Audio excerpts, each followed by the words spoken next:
Mom, did you like the new place we arranged for you? I froze with my hand still on the front door handle. The new place?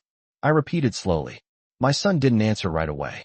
Instead, he stood there on my porch, keys in his hand, not meeting my eyes. Behind him, in my driveway, was a moving truck. A large one. The kind people use when they're not just relocating, but emptying an entire life. I'm glad you're here. Follow my story until the end, and tell me where you're watching from. I always wonder how far these stories travel, and who might recognize a piece of themselves in mine. I had only been gone for 3 days. 3 days visiting my sister in Columbus, something I hadn't done in over a year. At 68, travel tires me more than it used to, but she'd insisted, and I finally gave in. It felt good, for a moment, to sit in someone else's kitchen, to drink coffee that I didn't have to make, to be cared for instead of being the one who always did the caring. But the moment my taxi pulled up in front of my house in Dayton, something felt off. The first thing I noticed wasn't the truck. It was the silence. My street was usually quiet, yes, but not like this. Not hollow, not watchful. Even the neighbors' wind chimes, the ones that never seemed to stop ringing, were still. Then I saw it. The moving truck, parked halfway into my driveway like it belonged there. My suitcase slipped slightly from my hand as I stepped out of the cab. The driver asked if I needed help, but I shook my head, already walking toward the house, toward whatever was waiting for me. The front door wasn't locked. That, more than anything, made my stomach tighten. I always locked my door.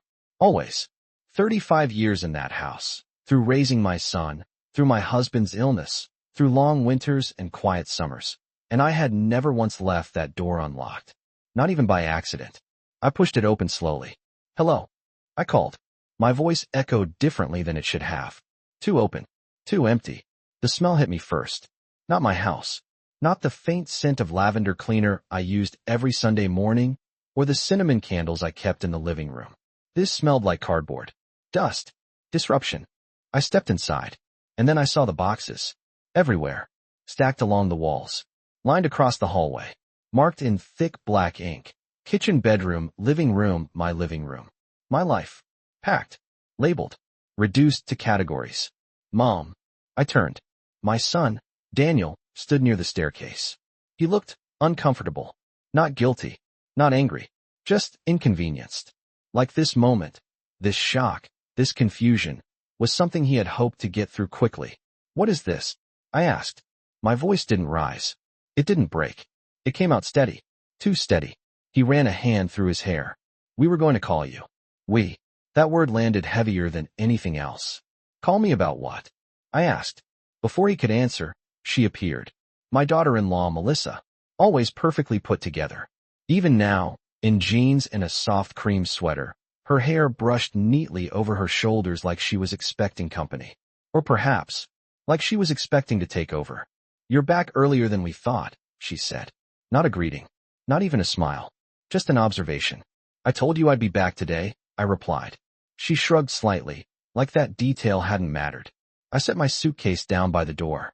It looked small there. Out of place. Like it no longer belonged. Daniel, I said, turning back to my son. Why are there boxes in my house? He hesitated. Just for a second. Then he said it. We packed your things, Mom. The words didn't make sense. Not at first. They floated in the air between us, disconnected from reality. My things. I repeated. Yeah, he said, nodding a little too quickly. We thought it would be easier this way. Easier? For who? I asked. Melissa stepped forward then, folding her arms lightly. For you, she said. Her tone was soft, polite, carefully practiced. This house is a lot to manage. The stairs, the maintenance, the bills, we've been worried about you. Worried. I looked around again. At the boxes. At the empty spaces where my furniture used to be. The photos that had once lined the hallway, gone. The armchair by the window where I used to sit every morning, missing. Even the small table by the door, where I kept my keys for decades, gone. This is my home, I said quietly. Daniel shifted his weight. We know, Mom. But things change. Things change. I repeated that in my head, over and over, trying to understand when exactly they had changed. Because no one had told me. No one had asked me. No one had even warned me. I don't understand, I said finally. Why would you pack my things without talking to me first? Daniel sighed. That sigh? I hadn't heard it directed at me since he was a teenager. We didn't want to stress you out, he said. You've been through a lot since Dad passed. 3 years. It had been 3 years since my husband died. 3 years of learning how to sleep alone. 3 years of keeping this house running on my own. 3 years of proving, quietly, consistently, that I was still capable, still present, still here. And this is supposed to make things less stressful? I asked. Melissa smiled then. A small, tight smile. We found you a really nice place, she said. A place. Not another home. Not a choice. A place. Where? I asked. In a senior community, she replied. It's lovely. Activities, meals, people your age, people your age. I nodded slowly. Not because I agreed, but because I needed a moment. A moment to steady the ground beneath me. Because it felt like it was shifting. Like everything I thought I knew wasn't what it seemed. I didn't ask for that, I said. Daniel looked at me then. Finally. And for a brief second, I saw something flicker in his eyes. Uncertainty. Maybe even doubt. But it disappeared just as quickly. We're just trying to help, Mom, he said. I looked at him. Really looked at him. At the man I had raised. The boy who used to run into this house after school, dropping his backpack by that very door. The young man who had promised me, more than once, that I would never have to worry. That I would always have a place with him. And now, he stood in my living room, surrounded by boxes filled with my life, telling me it was all for my own good. I see, I said quietly. And I did. Not everything. Not yet. But enough. Enough to know that something wasn't right. Enough to feel that quiet, steady shift inside me. The kind that doesn't come with tears. The kind that comes with clarity. Because as I stood there, in the middle of my half-empty home, looking at the moving truck outside, listening to my son explain why my life had been packed into boxes without my permission, one thought settled in my mind. Cold. Certain. Unshakable. This wasn't about helping me. And whatever it really was, I was going to find out. I didn't argue. I didn't raise my voice. I didn't even ask them to stop. I just stood there, in the middle of my own living room, and let the silence stretch between us.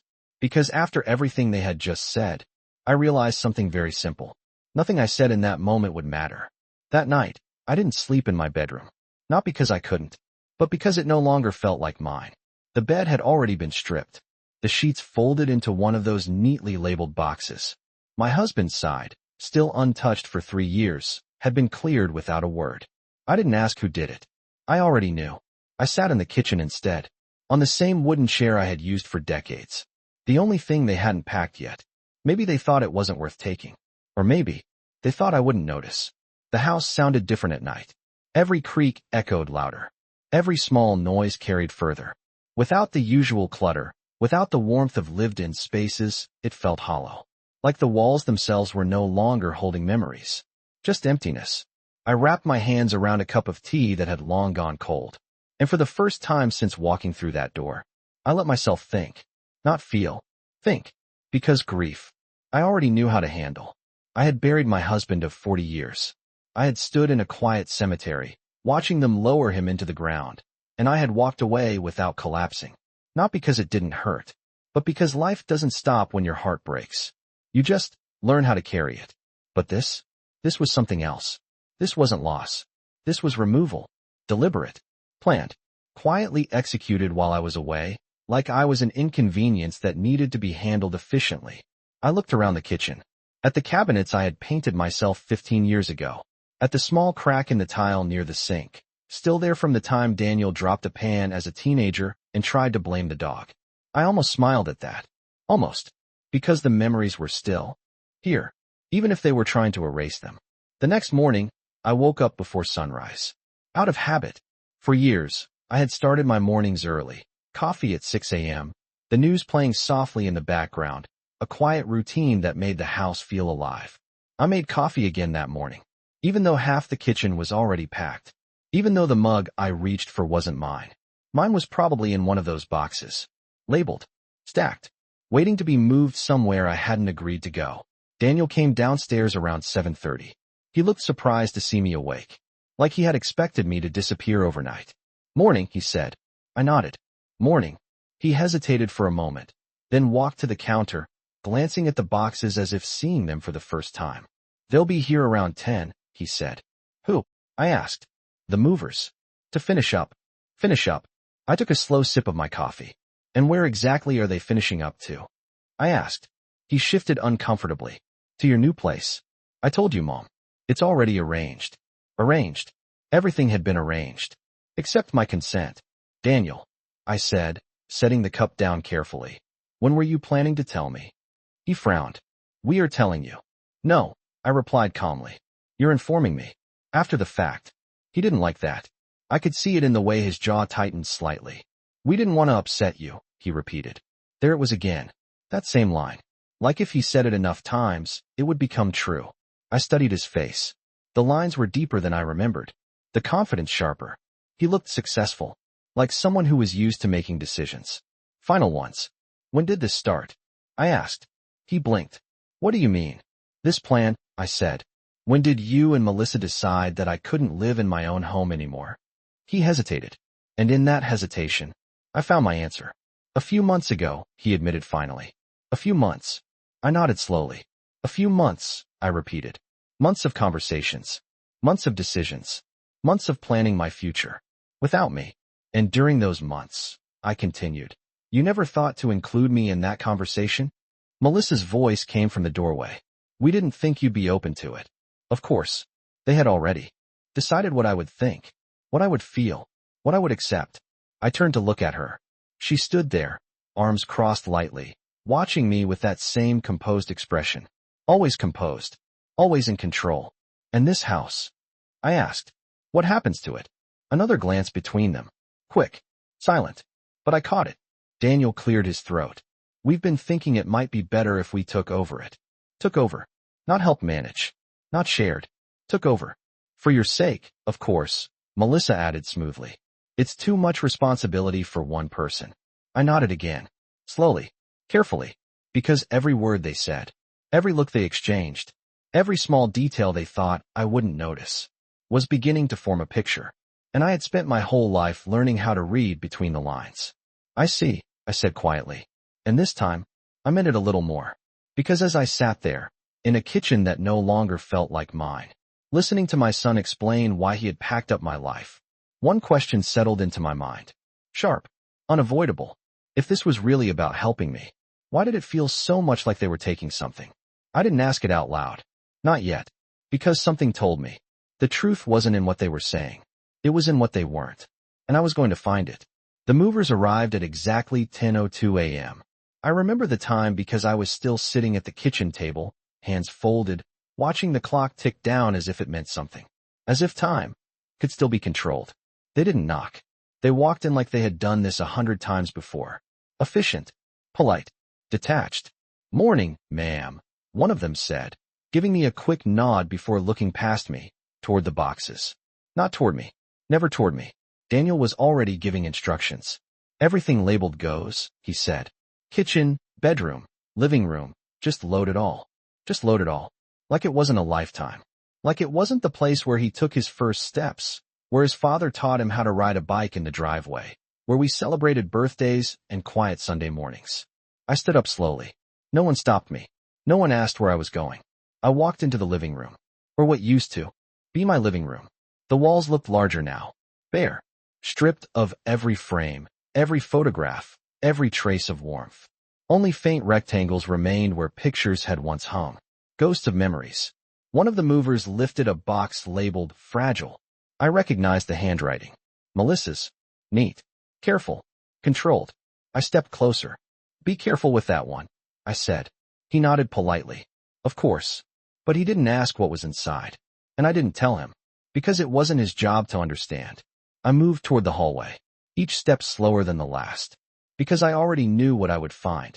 But I needed to see it anyway. My bedroom door was open. Wide open. Like it had nothing left to protect. The closet was empty. Not half empty. Not in the process of being packed. Empty. Every dress, every coat, every pair of shoes, gone. 30 years of seasons, reduced to boxes somewhere in the back of a truck. I stepped inside. The carpet felt different under my feet. Too exposed. Too quiet. And then I saw it. On the nightstand. A single piece of paper. I walked over and picked it up. It wasn't addressed to me. It wasn't even hidden. Just left there. Carelessly. It was a printed document. Clean. Official. with bold text at the top. Property transfer agreement. My fingers tightened slightly around the paper. I didn't rush. I didn't panic. I just read, line by line, word by word. My name was there, at the top, followed by Daniel's. I kept reading. Legal language. Formal phrasing.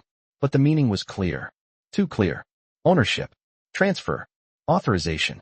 And then, at the bottom of the page, a signature. My signature. I stared at it. Longer than I should have. Because something about it felt wrong. Not completely unfamiliar. But not right either. I traced it lightly with my finger. The curve of the L. The slight slant of the letters. It looked like mine.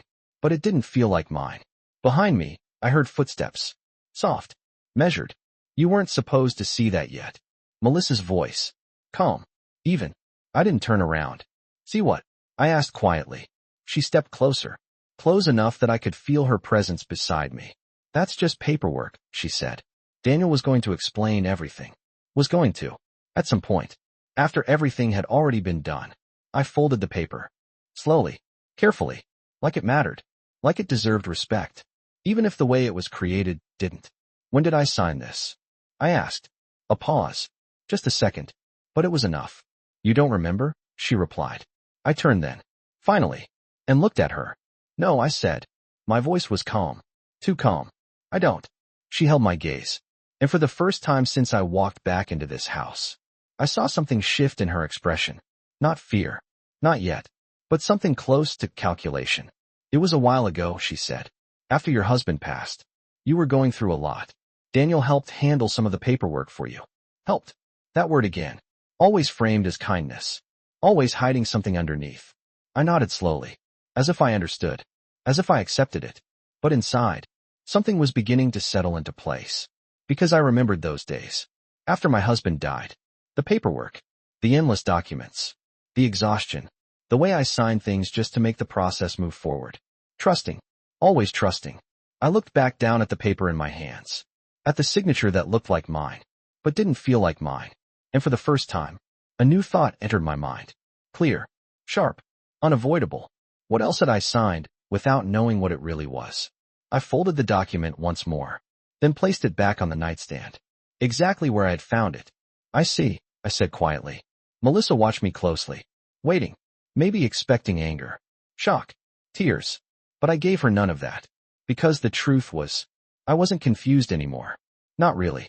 As I walked past her, back into the hallway filled with boxes and strangers carrying pieces of my life out the front door, I realized something that changed everything. This wasn't a sudden decision. This wasn't concern. This wasn't even about my age. This had been planned. Carefully. Patiently. And whatever they thought they had secured with that signature, whatever they believed they had taken from me, they had made one mistake. They thought I wouldn't notice. And they were wrong.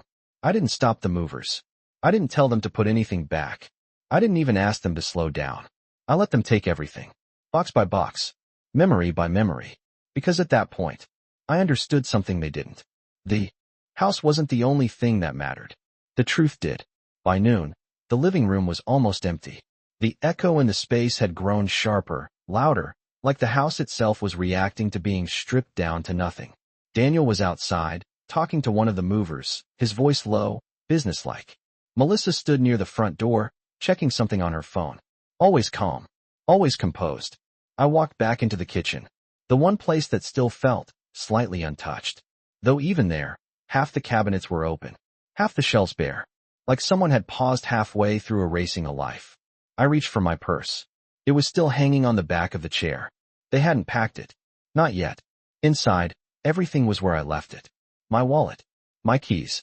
A small folded receipt from the grocery store. And my phone. I picked it up slowly. For a moment, I just held it in my hand. Thinking. Not reacting. Then I stepped outside.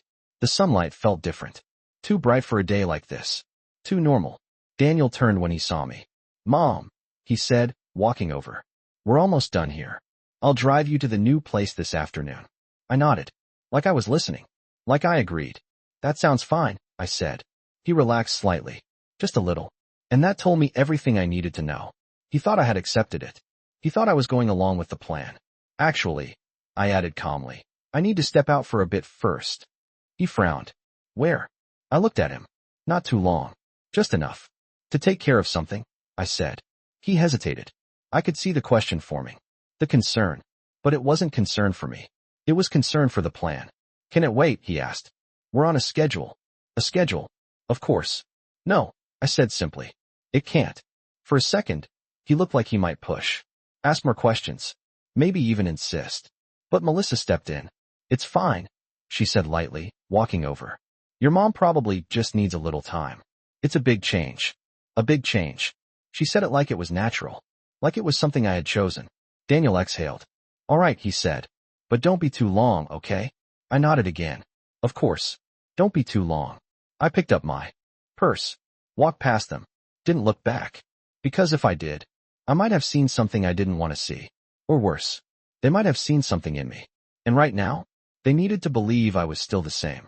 The bank was only a 15-minute drive. I had been going there for over 20 years. Same building. Same parking lot. Same quiet routine. I parked in my usual spot. Sat in the car for a moment. Hands resting on the steering wheel. Then I walked inside. The air was cool. Predictable. Safe. A young teller greeted me with a polite smile. Good afternoon, ma'am. How can I help you today? I smiled back. Just enough. I'd like to speak with someone about my account, I said. She nodded and gestured toward the offices. Of course. Right this way. A few minutes later, I was sitting across from a man in a navy suit. Mid-40s. Calm. Professional. His nameplate read, Mr. Harris. What can I do for you today, Mrs. Collins? He asked. I placed my purse on the desk. Opened it. Carefully. I need to review some documents, I said. My property. My accounts. Anything that's been changed in the last few years. He nodded. Of course. We can go over everything together. There was no hesitation in his voice. No assumption. Just process. And for the first time that day, I felt something steady beneath me again. He turned to his computer. Typed a few things. Clicked through screens. Then his expression changed. Slightly. But enough. Is everything all right? I asked. He looked back at me. Professional again. But more careful now. Mrs. Collins, he said slowly. It appears there have been some significant updates to your account. Significant. I nodded. I thought there might be. He turned the screen slightly toward me. Not fully. Just enough for me to see. Numbers. Documents. Dates.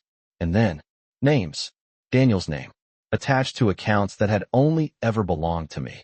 My grip on the edge of the desk tightened just slightly. But my face didn't change. When were these changes made? I asked. He clicked again. Scrolled. Approximately 18 months ago, he said. 18 months. I let that sit. Let it settle. Let it connect with everything I had just seen in that house. This required my authorization? I asked. Yes, he said. There are signed documents. On file. Of course there were. May I see them? I asked. He nodded. Printed something. Slid the papers across the desk. I looked down. And there it was again. My name. My signature. Perfect. Convincing. And completely wrong. I traced it again.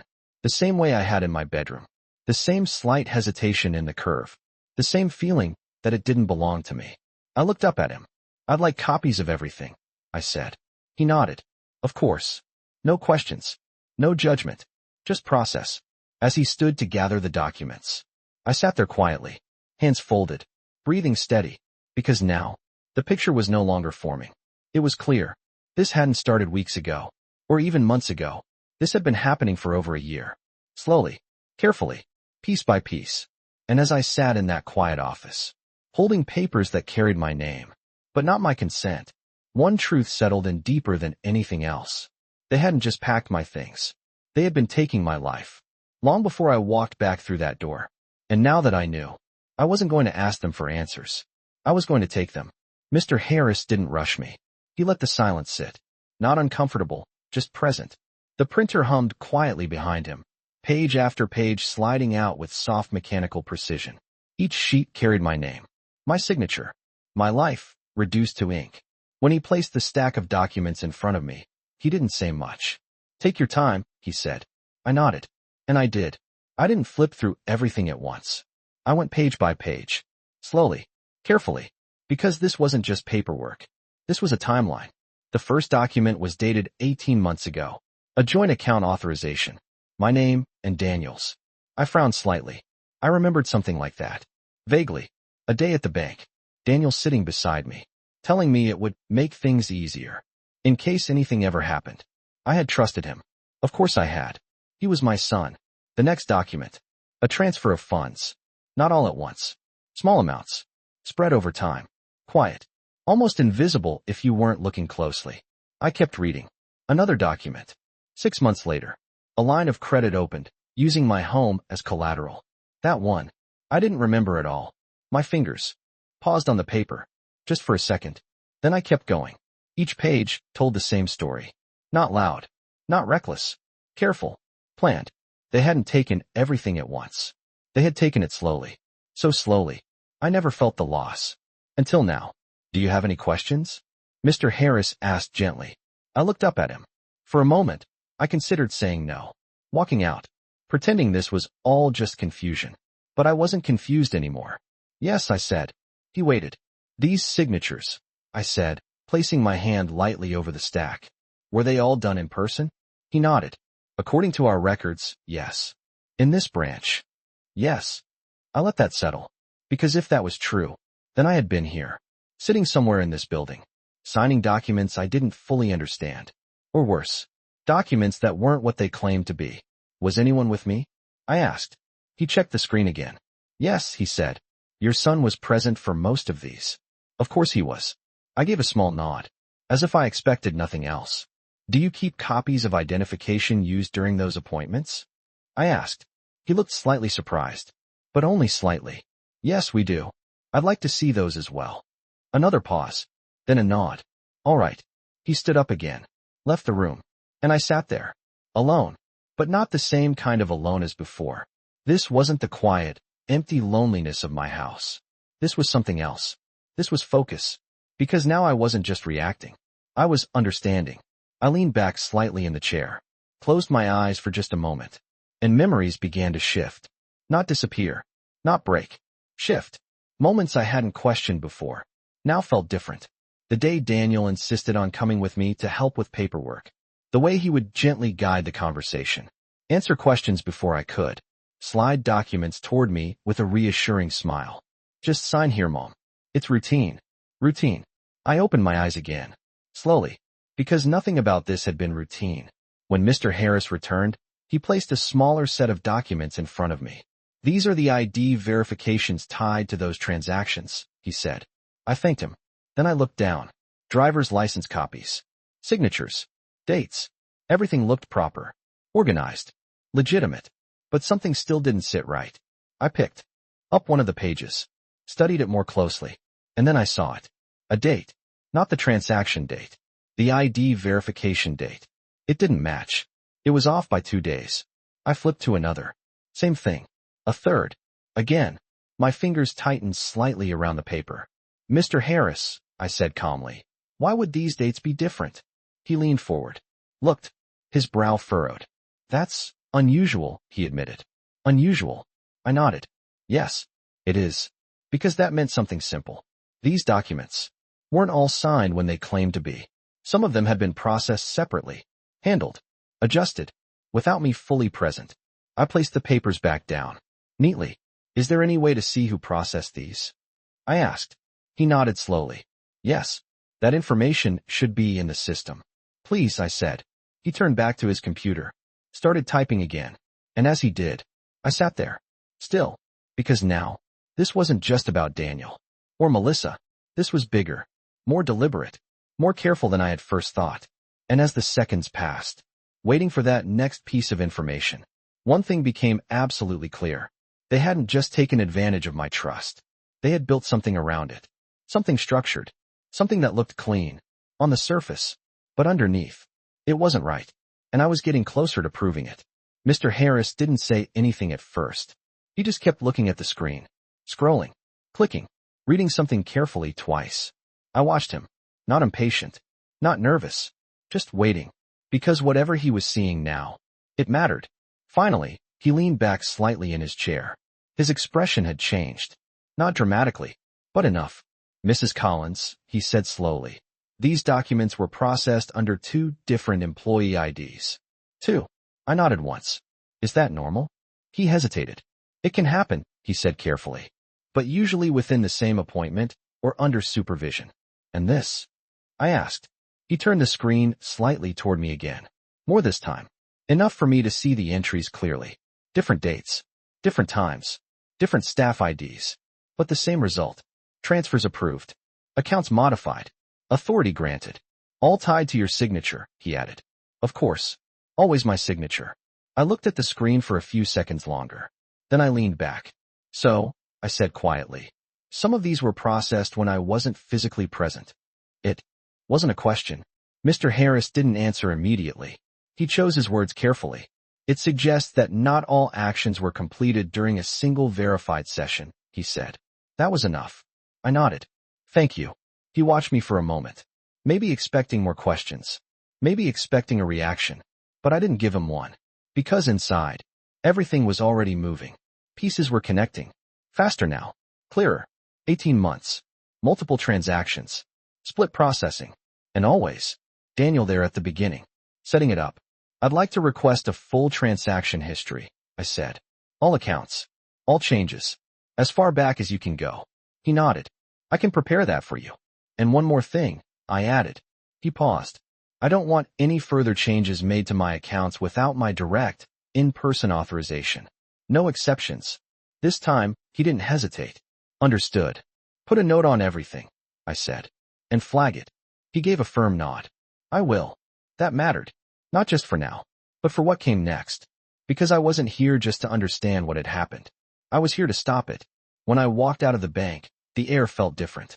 Not lighter. Sharper. Like everything had edges now. I stood by my car for a moment, looking at my reflection in the window. Same face. Same woman. But something had shifted. Not broken. Focused. Because I wasn't guessing anymore. I knew. They hadn't just made one decision. They had built a system. One that depended on three things: my trust, my silence, and my absence. I opened the car door, paused, then reached into my purse again. This time, I pulled out my phone. I didn't scroll, didn't hesitate. I went straight to my contacts and selected a name I hadn't called in years. Margaret Ellis, my lawyer. Or rather, the woman who used to be my lawyer. Back when my husband was still alive. Back when we handled things together. I pressed call. It rang twice. Hello. Her voice hadn't changed. Steady. Sharp. Margaret, I said. It's Evelyn Collins. A pause. Then, Evelyn, she said, surprised. It's been a long time. Yes, I replied calmly. It has. Another pause. But this one felt different. More alert. What can I do for you? She asked. I looked out at the parking lot. At the quiet movement of people going about their day. Then I said it. Simply. Clearly. I think my son has been transferring my assets without my full understanding. Silence. Not confusion. Not disbelief. Recognition. I see, she said slowly. No questions. No hesitation. Just understanding. Can you come in today? She asked. I glanced at the time. Still early afternoon. Yes, I said. Bring everything you have, she added. And don't discuss this with anyone else for now. I almost smiled. Because that confirmed it. I wasn't overreacting. All right, I said. I'll be there in an hour. I hung up, sat in the driver's seat, hands resting on the wheel again. But this time, they didn't feel heavy. They felt steady. Because now, I wasn't alone in this. And more importantly, I wasn't behind anymore. As I pulled out of the parking lot, one final thought settled in. Quiet. Certain. Daniel and Melissa believed they had already won. They thought everything important had been signed, transferred, secured. They thought I was just an old woman, catching up too late. But they forgot something.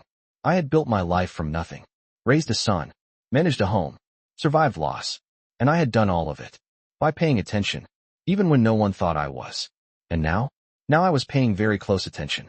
And I wasn't going to miss a single thing. Margaret's office hadn't changed. Same building, same quiet hallway, same soft beige walls that made everything feel contained. I stepped inside at exactly 2:07 p.m. I remember the time because from that moment on, everything became precise. She stood up the moment she saw me. Older, of course, but still sharp, still composed. Evelyn, she said, walking around the desk. We didn't hug. We didn't need to. Margaret, I replied. She gestured toward the chair in front of her desk. Sit, she said, and start from the beginning. I placed my purse down, took out the documents from the bank, set them carefully in front of her, and then I spoke. Not emotionally. Not dramatically. Just clearly. I told her about the moving truck. The boxes. The house. Daniel's words. Melissa's tone. The document I found on my nightstand. The signature that looked like mine, but didn't feel like mine. The bank. The transactions. The dates that didn't match. I didn't rush. I didn't skip details. Because every detail mattered now. Margaret didn't interrupt. Not once. She just listened, turning pages, making small notes, connecting things the way I had started to, but faster, sharper. When I finished, she leaned back slightly in her chair, and for a moment, she said nothing. Then she looked at me, directly. This wasn't accidental, she said. I nodded. I know. She tapped the documents lightly. This is structured, she continued. Layered. Whoever did this understood the process. Whoever. We both knew who. But, she added, that doesn't mean it's untouchable. Untouchable. I held on to that word. Explain, I said. She turned one of the pages toward me, pointed to the signature. You're right, she said. This looks like yours. But that doesn't make it valid. I didn't speak. Consent isn't just a signature, she continued. It's understanding. Awareness. Intent. Intent. If you were misled, rushed, or if documents were presented under false pretenses, she said, tapping the page again, then this can be challenged. Challenged. Not undone yet. But not permanent either. I exhaled slowly. Not relief. But direction. What do we need? I asked. She didn't hesitate. Everything, she said. Of course. Bank records. Communication. Witnesses. Timeline. We build the case piece by piece. Piece by piece. The same way they built their plan. I almost smiled at that. And the house? I asked. She met my eyes again. That depends, she said. If the property transfer was executed under questionable circumstances, she paused. Then finished the sentence. We can fight it. Fight. Not beg. Not ask. Fight. I nodded slowly. Good, I said. Because I wasn't interested in anything else. She stood up and walked to a cabinet. Pulled out a folder. Placed it on the desk. We're going to do this carefully, she said. Not fast. I understood that. Because fast was how mistakes happened. And they had already made one. They had underestimated me. First, she said, you don't confront them. I nodded. I wasn't planning to. Good, she said. Let them think everything is proceeding as they expect. That part, I was already doing. They believe you've accepted the move? She asked. Yes. Then we use that, she said. Use it. Not resist. Not reveal. Use it. She slid a blank notepad toward me. Start writing down everything you remember, she said. Every conversation. Every document. Every moment that felt, even slightly off. I picked up the pen. And for the next 20 minutes, I wrote. Dates. Moments. Small details I hadn't thought about in years. The day Daniel insisted on handling the mail. The time he offered to organize my finances. The way Melissa always seemed to know more than she should. Individually, they meant nothing. Together, they formed a pattern. Margaret read through it carefully. Then she nodded. This is good, she said. Good. Not devastating. Not hopeless. Good. When I finally stood up to leave, the sun was already lower in the sky. Time had moved. But I hadn't lost it. Not yet. At the door, Margaret stopped me. Evelyn, she said. I turned. This won't be quick, she said. And it won't be easy. I held her gaze. I didn't expect it to be, I replied. She studied me for a moment, then gave a small nod. Good, she said. Because people who do this, she glanced down briefly at the documents in my hand. They don't give things back without a fight. I understood that, better than she knew. When I got back to the house, the moving truck was gone. The driveway was empty, just like the living room, just like the bedroom, just like everything else they thought they had taken. But as I stepped inside, holding a folder that now meant something very different than it had just a few hours ago, I realized something important. They had taken my things. They had taken my space. They had even tried to take control of my life. But they hadn't taken my awareness. And now that I saw it clearly, I wasn't going to react. I was going to wait. Because the next move was mine. When I stepped into the house, it didn't feel like a home anymore. Not in the way it used to. The air was still. Not peaceful. Just empty. My footsteps echoed as I walked through the hallway. No rugs. No furniture. No small sounds of life. Just space. They had done a thorough job. I'll give them that. The living room was completely cleared. The walls, bare. The corners, exposed. Even the faint marks where furniture once stood had already started to fade. Like the house was trying to forget me. I set my purse down on the kitchen counter. The same counter where I had made breakfast every morning for decades. Now half of it was gone. A single cabinet door. Hung slightly open. Inside. Nothing. I didn't close it. Instead, I walked slowly through each room. Not searching. Not hoping. Just observing. Because this time, I wasn't looking at what was missing. I was looking at what they had done. The bedroom was the worst. Not because it was empty, but because it had been cleared with intention. My husband's things gone. Not moved aside. Not preserved. Removed. Even the drawer where I kept his watch, empty. I stood there for a moment. Not crying. Not reacting. Just standing. Because grief and betrayal, they don't feel the same. Grief is heavy. Slow. It stays with you. But betrayal? Betrayal is sharp. Precise. And once you see it clearly, you can't unsee it. I walked back into the kitchen. Pulled out a chair. Sat down. The same place I had been the night before. But I wasn't the same person. Not anymore. I reached into my purse. Took out the folder Margaret had given me. Inside, notes. Copies. A plan. I opened it slowly. The first page was simple. 3 words written at the top. Do not react. I almost smiled. Because that part came naturally now. Below it, a list. 1. Gather evidence. 2. Secure accounts. 3. Observe behavior. 4. Do not confront early. Clear. Direct. No emotion. Just steps. I ran my fingers lightly over the page. Because for the first time since all of this started, I wasn't standing in confusion. I was standing in strategy. I closed the folder. Then I looked around the kitchen again. At the emptiness. At the silence. And something shifted inside me. Not anger. Something colder. Clarity. Around 5:30 p.m., I heard the front door open. Voices. Daniel and Melissa. They're all set, Daniel said. Everything's already at the new place. Melissa responded quietly. I couldn't hear the words. Then their footsteps moved closer. They stopped when they saw me sitting there. Oh, Daniel said. You're back. I nodded. How was your errand? He asked. Careful. I could hear it now. The way he chose his words. The way he watched my face. It went well, I said. Nothing more. No explanation. Melissa stepped forward slightly. We didn't expect you back so soon, she said. Of course not. You said not to be too long, I replied. Daniel gave a small, awkward smile. Right. Silence settled between us. But this time, it didn't belong to me. The apartment is ready, Melissa said after a moment. Everything's been arranged. You'll be comfortable there. I looked at her. I'm sure I will, I said. And I meant it. Because comfort was no longer the point. Daniel shifted again. We can take you tonight, he said. Or tomorrow morning, if you need more time. More time. I considered that for a second. Then I nodded. Tomorrow morning is fine. Relief. I saw it immediately. Small. But there. They thought I was cooperating. They thought this was almost over. Good, he said. That's good. Melissa smiled. A real one this time. Satisfied. I'll stay here tonight, I added calmly. They both paused. Just for a second. Then Melissa nodded. Of course. But I saw it. That flicker. That moment of uncertainty. Because something about me wasn't what they expected. I'll be in the guest room, I said. Not my room. Not anymore. That night, I didn't unpack anything. There was nothing to unpack. I didn't turn on the television. Didn't call anyone. I just sat there.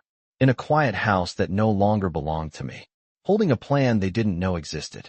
And for the first time, I wasn't thinking about what I had lost.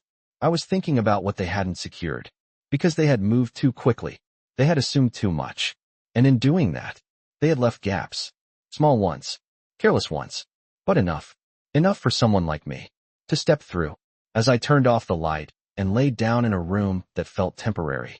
One final thought settled in. Tomorrow, I would go with them. I would step into the life they had prepared for me. I would let them believe. Everything was under control. And while they were busy feeling safe, I would be building something they would never see coming. Quietly. Carefully. Just like they did. Only difference? I wasn't going to make their mistake. I wasn't going to underestimate anyone. Especially not them. Because now, I knew exactly who they were. The next morning, I didn't rush. I woke up before them. Out of habit. The house was quiet again. But this time, it didn't feel empty. It felt like a stage. Every movement mattered now. Every word. Every reaction. I made coffee. Used the last mug I could find. Stood by the kitchen window as the sun came up. Same view. Same street. But I wasn't looking at it the same way. I wasn't thinking about memories anymore. I was thinking about timing. By 7:45, I heard movement upstairs. Footsteps. Doors opening. Daniel came down first. Still in his work clothes. Already checking his phone. Melissa followed a few minutes later. Perfect as always. Composed. Prepared. Morning, Daniel said. Morning, I replied. No tension. No questions. Just normal. And that's exactly what they needed to see. We'll head out around 9, Melissa said, pouring herself coffee. The place is ready. You're going to like it. I nodded. I'm sure I will. Again calm. Agreement without resistance. At exactly 9:10, we left the house. I didn't look back. Not because it didn't matter, but because right now, looking back would have been a reaction. And I wasn't reacting anymore. The drive took about 20 minutes. Quiet. Daniel focused on the road. Melissa occasionally pointing out things about the neighborhood we passed. This area is very convenient. Lots of amenities. Everything you need is close by. Everything you need. I watched the streets pass by. Stores. Buildings. People moving through their lives. And I thought, convenience is not the same as choice. When we arrived, I understood immediately. It wasn't a bad place. Clean. Organized. Quiet. A senior living community. Exactly like Melissa described. But it wasn't mine. They walked me inside. Showed me the lobby. The dining area. The small garden in the back. Everything felt arranged. Planned. Controlled. This is your unit, Daniel said, opening the door. I stepped inside. Small. Neat. Fully furnished. A couch. A bed. A table by the window. No history. No memories. Just space waiting to be filled. We had your things delivered this morning, Melissa said, gesturing to a few boxes stacked in the corner. Only the essentials for now. We didn't want to overwhelm you. Of course. Only what they decided I needed. I walked further inside. Ran my fingers lightly along the back of the chair. Different texture. Different weight. Nothing familiar. It's nice, I said. And it was. But that wasn't the point. Daniel smiled. Relieved again. I knew you'd like it, he said. Like. Such a small word. We'll help you get settled, Melissa added. I turned to them. You don't have to, I said gently. I can manage. They paused. Another small moment. Another. Adjustment. Because that wasn't part of their plan. Are you sure? Daniel asked. I nodded. Yes. And I held his gaze just long enough for him to accept it. All right, he said finally. We'll check in later then. Of course they would. To monitor. To make sure everything stayed as expected. They left shortly after. And just like that, I was alone again. But not the same kind of alone. I waited. 5 minutes. 10. Long enough to be sure they were gone. Then I moved. Not quickly. Not nervously. Deliberately. I walked to the door. Locked it. Then I went to the small table by the window. Placed my purse down. Opened it. The folder was still there. I took it out. Set it on the table. Next to it, I placed my phone. Then I made the first call. Margaret, I said when she answered. I'm in. A brief pause. Good, she replied. No questions. She understood. They've moved me. I continued. Everything went exactly as they planned. And you? She asked. I looked around the room. At the boxes. At the unfamiliar walls. I did exactly what we discussed, I said. Another pause. Perfect, she said. We didn't speak long. We didn't need to. Because the next steps were already clear. When I hung up, I sat down. Opened one of the boxes. Not to unpack. To look. To see what they had chosen to bring. Clothes. A few personal items. Nothing important. Nothing valuable. Nothing that could help me. I closed the box. Because that told me something important. They weren't just controlling where I lived. They were controlling what I had access to. I picked up my phone again. This time, I opened my messages. Scrolled. Found Daniel's name. And sent a simple text.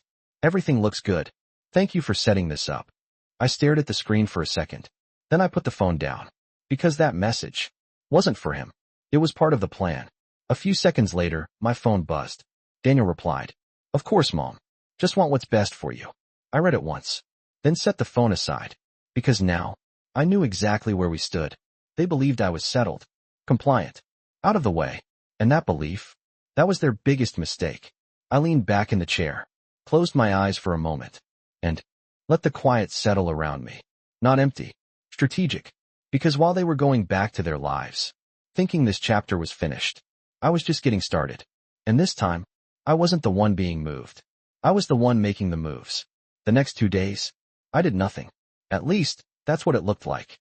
I stayed inside the apartment, unpacked a few things, arranged the kitchen, folded clothes into drawers that didn't feel like mine. I followed the routine they had built for me. Breakfast downstairs, a short walk in the garden, polite conversations with strangers who smiled too easily. Are you new here? Yes, I would say. Just moved in. They nodded. Welcoming. Kind. And I smiled back. Because none of this was real. Not for me. Every afternoon, Daniel texted. How are you settling in? Do you need anything? And every time, I gave the same kind of answer. Everything's fine. I'm comfortable. Simple. Reassuring. Exactly what he needed to hear. On the 3rd day, Melissa called. Her voice was light. Almost cheerful. I just wanted to check in, she said.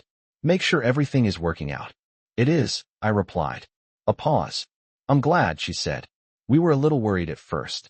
It's a big adjustment. Adjustment. I leaned back in the chair by the window. I understand, I said. And I did. Because now, I understood everything. That same afternoon, I received a call from Margaret. Everything is moving, she said. I didn't ask what she meant. I already knew. We've requested full documentation from the bank, she continued. And I've started reviewing the property transfer. I stayed quiet. Listening. There are inconsistencies, she added. Of course there were. But we need more, she said. And we need to be precise. Precise. I can do that, I replied. I know you can, she said. And something in her voice told me. She meant it. That evening, I made another call. This time, to someone Daniel didn't expect. His accountant. I still had the number. From years ago. Back when my husband handled those things. It rang twice. Hello. Hi, I said calmly. This is Evelyn Collins. I have a question about some financial documents tied to my name. A pause. Then recognition. Oh, Mrs. Collins, he said. Of course. What can I help you with? I didn't explain everything. I didn't accuse. I just asked the right questions. Dates. Accounts. Authorization. And I listened. Carefully. Because people reveal more. When they don't feel threatened. By the end of that call, I had something new. Not proof. Not yet. But a thread. One that connected Daniel's accounts. To movements that didn't match what I had signed. That night, I wrote everything down. Every detail. Every answer. Every small inconsistency. Because now, it wasn't just a feeling. It was structure. On the 4th day, Margaret called again. We're ready, she said. I didn't ask what that meant. But my hand tightened slightly around the phone. For what? I asked anyway. A pause. Then, to confront them. The words sat in the air. Confront. Not argue. Not accuse. Reveal. When? I asked. This weekend, she said. I want them in one place. Controlled. No surprises. Controlled. Just like they had done to me. I can arrange that, I said. And I could. Because they trusted me now. That was the key. That evening, I sent a message. Simple. Casual. Why don't you both come by this weekend? I'd like to have dinner. Just us. I stared at the screen. Then hit send. The reply came quickly. Of course, Mom. That sounds nice. Of course. It always did on the surface. I set the phone down. Looked around the apartment. Still unfamiliar. Still temporary. But that didn't matter anymore. Because this wasn't where the story ended. This was where it turned. For days, they had been moving pieces. Quietly. Carefully. Believing I wasn't paying attention. But now, the board had changed. And as I sat there, in a place they chose for me, planning a dinner they believed was harmless, one thought settled in. Cold. Precise. They had taken my home. They had taken my control. They had even tried to take my voice. But this weekend, I was going to take something back. Not with anger. Not with noise. With the truth. And they wouldn't see it coming. Saturday evening arrived quietly. Too quietly. I set the table for 3. Not 4. That detail mattered. 3 plates. 3 glasses. 3 neatly folded napkins. Simple. Controlled. The apartment looked different that night. Not warmer. Not more personal. But intentional. Every chair placed exactly where I wanted it. Every object positioned with purpose. Because tonight, nothing was accidental. They arrived at 6:12 p.m. Right on time. Daniel knocked first. 2 short taps. Just like he used to when he was younger. I opened the door. Mom, he said, smiling. Melissa stood beside him. Polished. composed, holding a small dessert box. For tonight, she said. I nodded. Come in. They stepped inside, looked around. I watched them carefully. Not obvious. Just enough. Because people always reveal something. In the first few seconds. It looks nice, Daniel said. It's comfortable, I replied. Not warm. Not home. Just comfortable. We sat down. Dinner was simple. Chicken, vegetables, bread. Nothing special. Because tonight wasn't about the food. The conversation started easily. How have you been settling in? Have you met anyone here? Do you need anything else? The same questions. The same tone. Concern. Carefully presented. And I answered the same way I had all week. I'm fine. Everything's good. I have what I need. Each answer. Building their confidence. Halfway through dinner, I set my fork down. Not abruptly. Not dramatically. Just intentionally. And that was enough. They noticed. Because people always notice. When something shifts. I went to the bank, I said. Silence. Not loud. Not sudden. But immediate. Daniel's hand paused slightly. Melissa's eyes flickered. Just for a second. That was all I needed. To review my accounts, I continued. Calm. Even. Daniel cleared his throat. Oh, he said. Everything okay? I looked at him. Yes, I said. And I held the pause. Just long enough. Everything is very clear now. Melissa spoke next. That's good, she said. We just wanted to make sure everything was organized for you. Organized. I nodded. It is, I replied. Then I reached into my purse. Slowly. Deliberately. And placed the folder on the table. No one touched it. No one spoke. I also spoke to a lawyer, I said. That changed everything. Not visibly. But completely. Daniel leaned back slightly. Mom, he said carefully, you don't need to worry about any of that. We've already taken care of things. Taken care of. I opened the folder, turned it toward them, and slid the first document forward.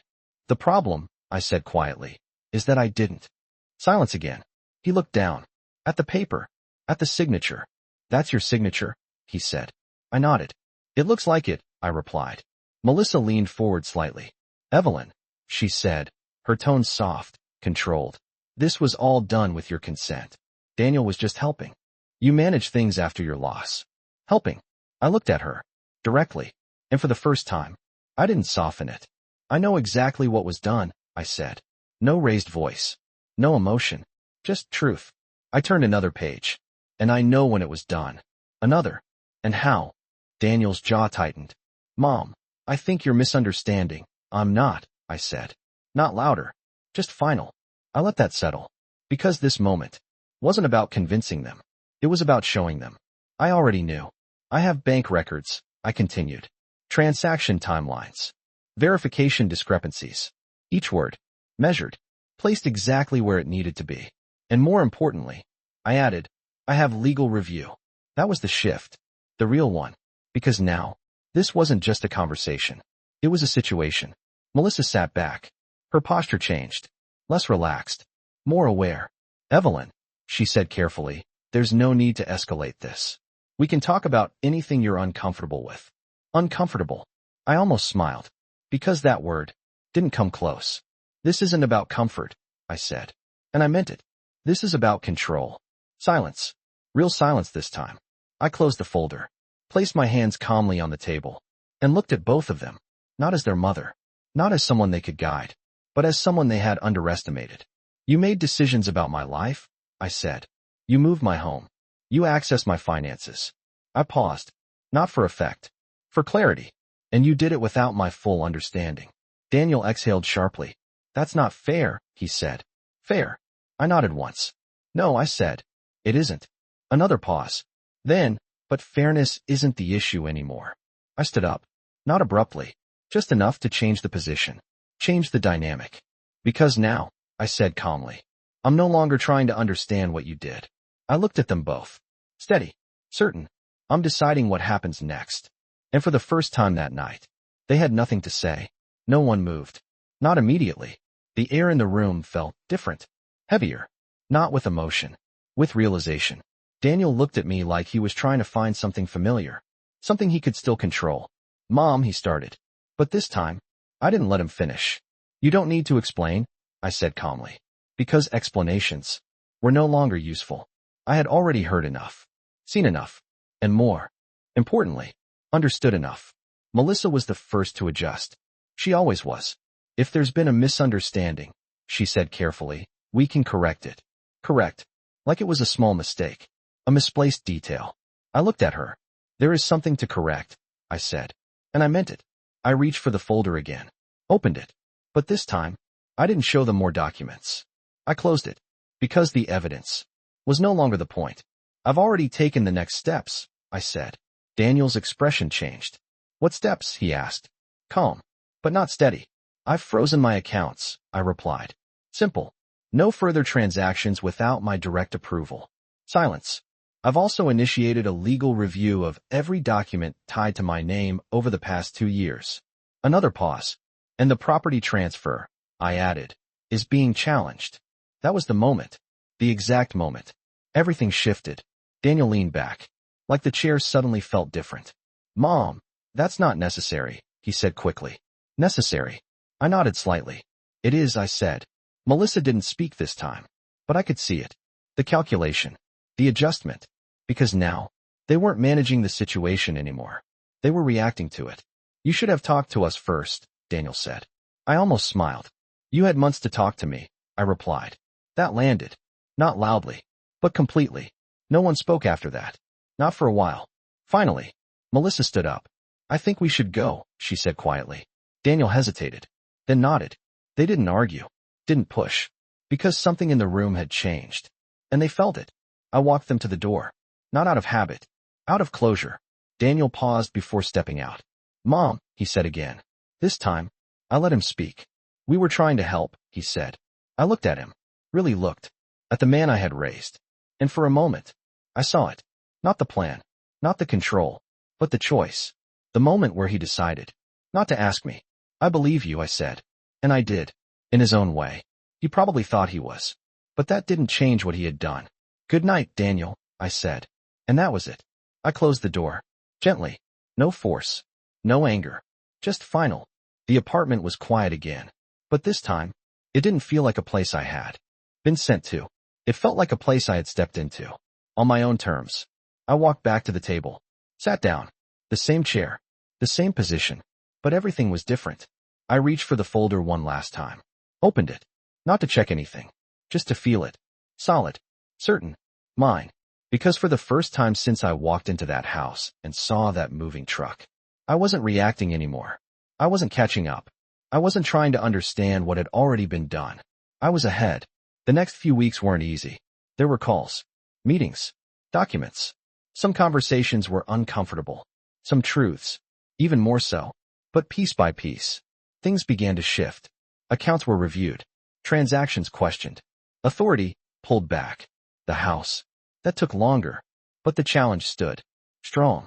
Because it wasn't just about ownership anymore. It was about how that ownership had been taken. And that couldn't be ignored. Daniel called a few times.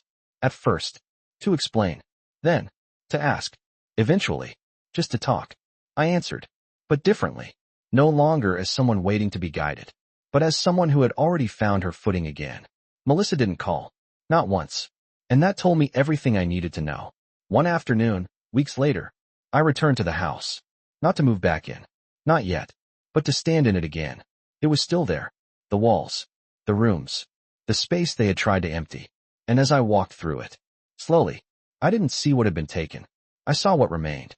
Because a home isn't just furniture, or documents, or names on paper. It's presence, memory, choice. And those things, they had never really lost. I stood in the center of the living room. The same place where it all started. And I realized something simple. They thought I was alone. They thought I was easy to move. They thought my life could be packed into boxes and sent somewhere else. But they forgot something. I built that life, piece by piece, decision by decision. And if I could build it once, I could protect it, or rebuild it again, on my terms. I walked toward the door, paused, then turned off the light. Not because the story was over, but because this chapter finally was.